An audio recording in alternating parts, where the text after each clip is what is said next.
Let's continue to add lights into our scene. The next light we're going to add is called a target light. It's a spotlight that always shines on a specific place that we choose. So, come over to the toolbar at the bottom, hit the drop-down menu next to lights, and let's choose target light. The two objects will appear, the light and this light.target. So first of all, let's get into the habit of naming our stuff right away. Let's call this target light instead of light, because so we don't get confused. Now wherever this light.target object resides, that's what the target light will point to. So it makes a lot of sense if we point to the base of our snowman.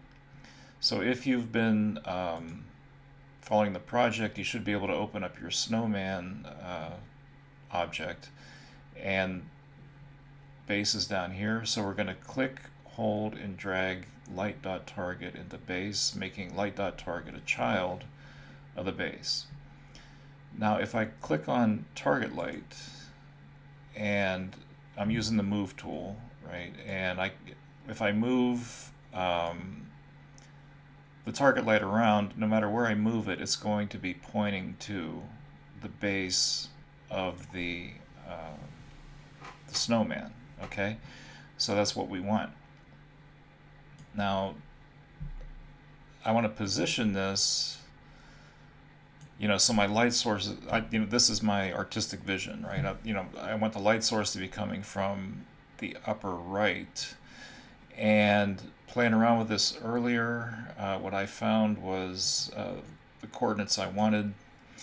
So if I click on the target light object, come down into the attributes manager and choose the coordinates tab, the coordinates I found that were working for me, and I wrote them down here, so I had this at 300, x at 340, y at 500, and then the z at negative 930. Now where did I get those numbers? It was from just playing around with this. Now there's another parameter I got to set, because let me first of all, again, go up here to render view. Now there's things, not good about this.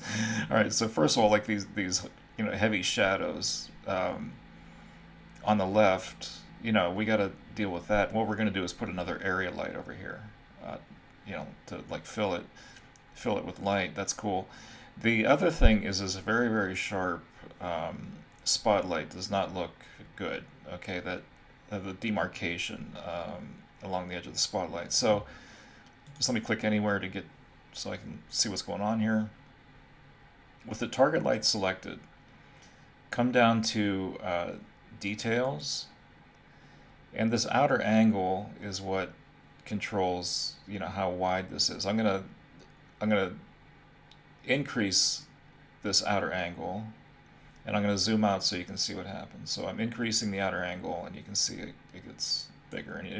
And of course you could decrease it, to really teeny tiny and make it like a severe spotlight. Well, we don't want that for this. At about 80, 85 around there is a good angle. The other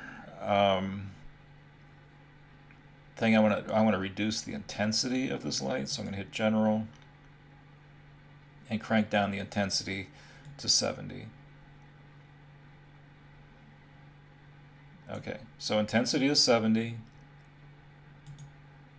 The outer angle is 85. And these are the coordinates that I'm using. So let's come back to our scene here. If I hit render view, I get that, and that's starting to look cool. And I'm gonna again add an area light here to deal with to get rid of these severe shadows here.